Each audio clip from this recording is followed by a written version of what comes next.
Hello students, आप सब कैसे हो। जैसा कि आप सभी को पता है कि हम इससे पहले दो मेथड कर चुके हैं। उस मेथड में हमने क्या किया, सर्विस डिपार्टमेंट के एक्सपेंसेस को प्रोडक्शन डिपार्टमेंट के में बांटा है। तो इसमें भी हम ऐसे ही कह रहे हैं, reapportionment of service department expenses to production department.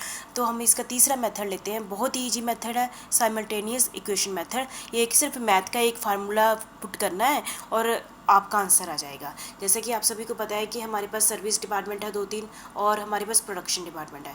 तो हम सीधा ही एक इक्वेशन के हिसाब से एक इक्वेशन निकालेंगे। उस इक्वेशन के हिसाब से हम प्रोडक्शन डिपार्टमेंट में वो खर्चे जो सर्विस डिपार्टमेंट के डायरेक्ट उसमें डिस्ट्रीब्यूट कर देंगे। तो सबसे पहले हम क्या करेंगे, ये मैं आपको स्टेप बाय बताती हूँ, ठीक है। Under this method the true cost of the service department, सबसे पहले सर्विस डिपार्टमेंट ही हमारा टारगेट है ना, आर एस अटेन फर्स्ट। पहले सर्विस डिपार्टमेंट की हम टोटल कॉस्ट, जैसे दो सर्विस डिपार्टमेंट है ना, तो जैसे सर्विस डिपार्टमेंट 1, 2, 3 है ना, तो हर सर्विस डिपार्टमेंट की ट्रू कॉस्ट निकालेंगे। ट्रू कॉस्ट का मतलब क्या है कि यदि सर्विस डिपार्टमेंट 1, 2, 3 है तो दूसरे सर्विस डिपार्टमेंट से भी उनको क्या मिला है। जैसे हम पिछले हमने एग्जांपल किए ना पिछले वीडियो में कि जैसे कि मेरा एक सर्विस डिपार्टमेंट है, तो ऐसा नहीं कि लिए मेरे ही उसमें खर्चे होंगे, दूसरे सर्विस डिपार्टमेंट के खर्चे भी मेरे में आएंगे ना। तो दूसरे सर्विस डिपार्टमेंट के खर्चे मिला के वो जो मेरी टोटल खर्चे आएंगे उसको हम कहेंगे ट्रू कॉस्ट। तो हम एक मेथड अपनाएंगे जिसके कारण हम सर्विस डिपार्टमेंट के ट्रू कॉस्ट निकाल लेंगे assistant first with the help of simultaneous equation. कैसे निकालेंगे, एक इक्वेशन पुट करेंगे जिसके कारण मैं ट्रू कॉस्ट निकालूंगी। ट्रू कॉस्ट का मतलब क्या है, सर्विस डिपार्टमेंट की खुद की कॉस्ट प्लस जो दूसरे डिपार्टमेंट से जो कॉस्ट आई है वो भी ऐड हो जाएगी। और कैसे आएगी वो हम एक फार्मूले से निकाल लेंगे। तो आगे फिर then the redistribute to production department on the basis of given percentage. ये दोनों ही चीज़ें जो लाइनें हैं मैं आपको दोनों को एग्जाम्पल से समझाती हूँ, ठीक है। ये वाला मेथड तब यूज़ किया जाता है जब हमारे पास 2 से ज़्यादा सर्विस डिपार्टमेंट हो। आपको पता ही है यदि हम पिछला मेथड यूज़ करें तो बहुत ही कन्फ्यूजन हो जाएगी। डायरेक्ट एक फार्मूला लगाओ और परसेंटेज के बेस पे डिवाइड कर दो।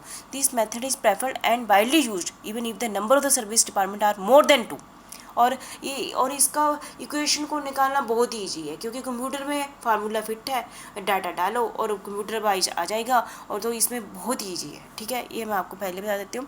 तो सबसे पहले मैं आपको क्वेश्चन समझा देती हूँ। हमारे पास क्या है, 5 डिपार्टमेंट है, 3 प्रोडक्शन डिपार्टमेंट है और 2 सर्विस डिपार्टमेंट है। नाम ही मैंने ऐसे दे दिए, P1 पहला प्रोडक्शन डिपार्टमेंट, दूसरा प्रोडक्शन डिपार्टमेंट, तीसरा प्रोडक्शन डिपार्टमेंट। हमारा एंड का काम क्या होता है, सर्विस डिपार्टमेंट के सारे खर्चों को इन एंड में इन जो भी समझो इनका कितना बन गया, 5,034 रुपये बने ना टोटल दोनों का, सर्विस डिपार्टमेंट का।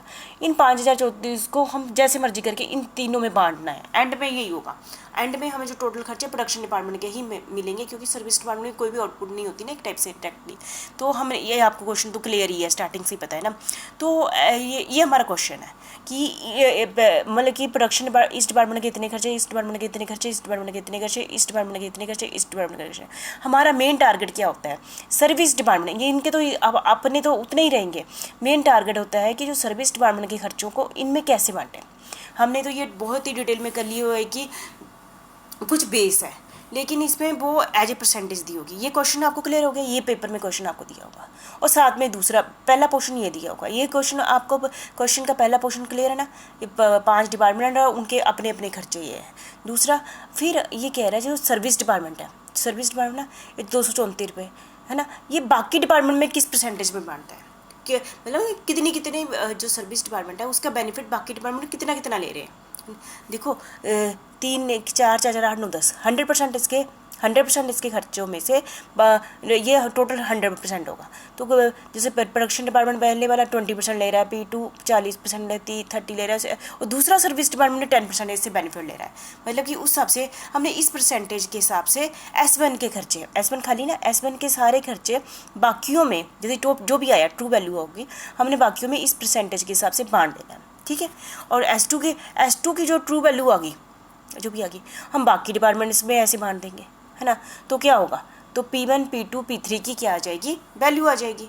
तो बस बात खत्म, बस एक इक्वेशन बताएंगे हम। ये क्वेश्चन क्लियर है आपको, पहले में हमें खर्चे दिए हैं, दूसरे में हमें परसेंटेज दे दिए हैं। ये क्वेश्चन है आपका। फिर हम न्यूमेरिकल कर लेते हैं। जैसे कि हमने सपोज कर लिया, जैसे हमारा ये तो आपको अच्छे से क्लियर ही है क्योंकि आपने 10th तक बहुत ही इक्वेशन सॉल्व की हैं। हमने मान लिया x क्या है, total overhead of S1। x को क्या मान लिया, S1 के सारे खर्चे, ट्रू वैल्यू एक खुद के खर्चे प्लस दूसरे डिपार्टमेंट से जो भी खर्चे आए हो।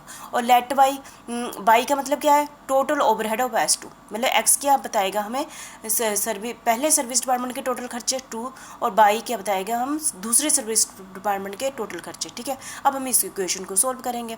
X is equal to, X क्या मतलब है, पहला service department is equal to, वो आपको न्यूमेरिकल में मैंने ऊपर बता दी थी ना, S1 के कितने खर्चे थे खुद के, सर पहले 234 रुपये है इसके, 234 प्लस, और 20% उसने कहाँ से आएंगे, इक्वेशन में आपने देखा ना पीछे इक्वेशन में, एक तो देखो S1 के खुद के खर्चे 234 है, और 20% कहाँ से ले रहा है S1 जो ले रहा है 20% किसके ले रहा है, S2 से, S2 के जो 20% खर्चे किसके हैं, S1 में ना, तो इसका मतलब कि है एक्स, पहले जो S1 डिपार्टमेंट है 234 उसके अपने हैं, और 20% किसके ले रहे हैं, बाई कौन है, दूसरा सर्विस डिपार्टमेंट आ गया। ऐसे ही दूसरी इक्वेशन बना लेते हैं, बाई क्या है, सर्विस डिपार्टमेंट के टोटल खर्चे है, उसके खुद के 300 खर्चे हैं, और 10% पीछे लिखे होते हैं ना, जैसे 10% ऊपर में मैंने बताया 10%, ठीक है। S1 के टोटल 10% S2 ले रहा है, तो मतलब S2 में दूसरा डिपार्टमेंट ले रहा है, 10% हो गया 0.1, इक्वेशन बन गई। बस इस इक्वेशन को आपको सोल्व करना आता है, हम इक्वेशन क्लियर है ना, मेन तो इक्वेशन क्लियर है, बाकी तो आपको करना ही आता है।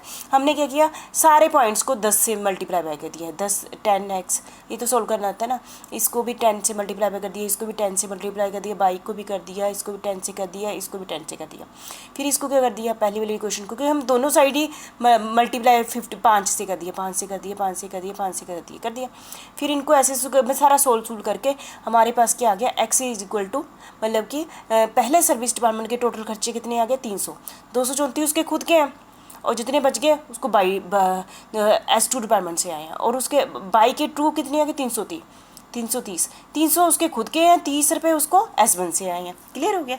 अब मतलब कि जो उनके खुद के 234 थे ना, 234 थे, और जो बाकी बच गए 300 में से, वो उसको दूसरे सर्विस डिपार्टमेंट में आए हैं, और इसके जो टोटल खर्चे कितने थे, 300 थे, और 30 रुपये उसको पहले वाले सर्विस डिपार्टमेंट से आए। क्लियर है, ये बस ये सोल्व हो गया। अब बहुत ईजी है, ठीक है। अब देखेंगे हम, क्योंकि हमारे प्रोडक्शन डिपार्टमेंट 3 है, ये हमारी पहले तो बना ही हुआ है, इसके खुद के खर्चे प्रोडक्शन डिपार्टमेंट के, इसके खुद के खर्चे, इसके खर्चे, ये उतार देने। देखो 300 आया था ना, 300 ये हमने निकालने हैं, क्योंकि हमने वो पोर्शन छोड़ देना। अब 10% किसके पास थे, S2 के पास थे, इसके 20% किसके पास थे, S1 के पास थे। हमें कुछ नहीं लेना, हमने लेना है कि प्रोडक्शन डिपार्टमेंट के पास कितने थे।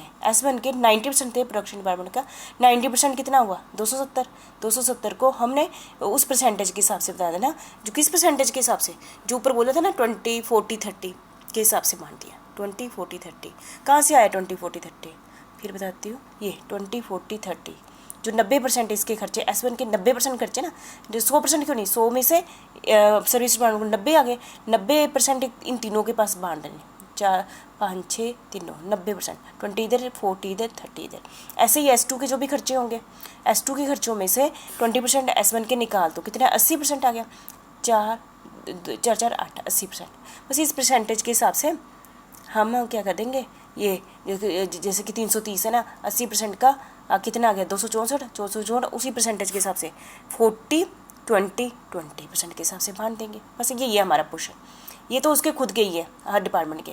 ये बांटा हमने, ये 2 लाइनें बांटी हमने, क्योंकि पहले 300 का 90% निकाला, 330 का 80% निकाला, 270 को कैसे बांटा, ये परसेंटेज हमें दी है 270 का 20%, 270 का 40%, 270 का 30%, और 264 का 40%, 264 का 20%, और 264 का 20%। ठीक है, ऐसे निकल गए। बस हो गया क्वेश्चन, बहुत ही इजी क्वेश्चन था, फिर भी आप सभी को क्लियर होगा। फिर भी मैं एक बार रिपीट कर देती हूँ। हमने क्या करना है, जो हम क्या कर रहे हैं, हमने सबसे पहले क्वेश्चन समझ लिया, 5 डिपार्टमेंट है, 5 के अपने अपने खर्चे हैं।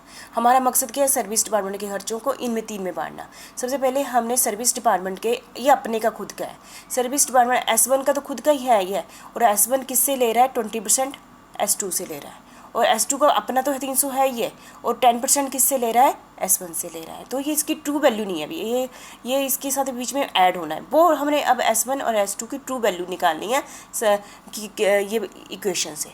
ये वाली इक्वेशन सॉल्व की, x की ट्रू वैल्यू आ गई और y की ट्रू वैल्यू आ गई। ठीक है, x की 90% ले ली, है ना। टू वैल्यू का 90%, क्योंकि प्रोडक्शन डिपार्टमेंट 90% ले रहा है और 330 का 80% ले लिया, फिर परसेंटेज के हिसाब से बांट दिया, तो हमारा क्वेश्चन बन गया। ठीक है, बस ये बहुत ही सिंपल है, बहुत ही ईजी है, एक बार आप बुक में 1-2 एग्जाम्पल करोगे तो हो जाएगा। ठीक है, ये था हमारा साइमल्टेनियस इक्वेशन मेथड, ये सबसे ईजी मेथड है, मुझे तो सबसे ईजी लगा। आप भी 1-2 बारी करोगे आपका भी हो जाएगा। ठीक है, थैंक यू वेरी मच।